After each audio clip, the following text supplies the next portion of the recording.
भगवान राम के लिए तुलसी ने लिखा है कि कहत परम पुनीत इतिहासा, अंतिम जो चौपाई है, सवन ही हो तो सकल भ्रमनाशा, सुनिए तो सारा भ्रम का नाश हो जाएगा। जैसे मैं एक छोटी सी बात बताना चाहता हूँ, कभी आपने ये बात, यद्यपि मैं पहले भी बोल चुका हूँ, आप बताइए भगवान राम 4 ही भाई क्यों थे, 3 या 5 क्यों नहीं?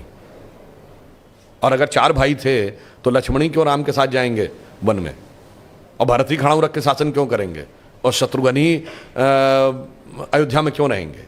क्योंकि 4 भाई 4 पुरुषार्थ के प्रतीक हैं, धर्म अर्थ काम मोक्ष। भगवान राम धर्म है, शत्रुघ्न अर्थ हैं, लक्ष्मण काम है और भरत मोक्ष है। अब देखिए साहब, धर्म के साथ काम यानी कामना यानी इच्छा सदैव संयुक्त रहनी चाहिए, इसलिए लक्ष्मण सदैव साथ में रहेंगे।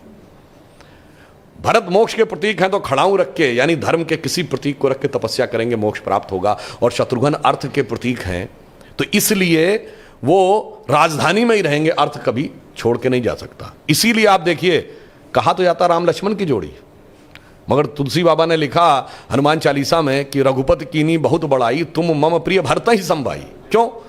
देखिए, कामना को तो धर्म सबसे प्रिय होना चाहिए, लक्ष्मण को राम प्रिय होने चाहिए, धर्म को मोक्ष। और फिर मैं एक और बात बताऊं, जो लोग कहते हैं ना राजा दशरथ के 3 रानियां क्यों थी, क्यों? इसमें 2 ही जुड़वा भाई हैं, कौन? लक्ष्मण और शत्रुघ्न। एक कामना एक अर्थ यानी इच्छा और पूर्ति, तो जुड़वा भाई हैं। और 3 क्यों जो होना जरूरी था? ये चारों चीजें एक ही स्रोत से नहीं आ सकती। धर्म सतोगुण से आएगा, तो कौशल्या जी सतोगुण का प्रतीक हैं, तो राम की मां है।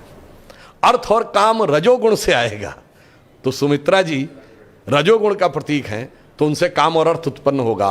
और केकई तमोगुण की प्रतीक है, मोक्ष प्राप्त करने के लिए तमोगुण के पार जाना पड़ेगा। इसलिए महाराज दशरथ की 3 ही रानियां हैं, 2 या 4 नहीं। और फिर यहां पे मैं ये भी कह दूं, मतलब इसको कोई अन्यथा न ले, मैं मतलब ये नहीं कह रहा हूं, इसमें सबसे सुंदर कौन था? केकई। तमोगुण सबसे आकर्षक होता है और अक्सर उसी के पीछे बहुत सारी अनिष्ट की संभावनाएं भी छुपी रहती हैं। तो मैं कह रहा हूं, अगर थोड़ा सा गौर से पढ़ोगे तो एक एक चीज में इतना गहरा अर्थ निकलेगा कि फिर अगर एनी बेसेंट ने कहा था कि for 40 years I have studied a religion by the name of Hinduism, the more you study, the more you love it, the more you get involved, more you respect it, तब जाके धीरे धीरे समझ में। बहुत बढ़िया।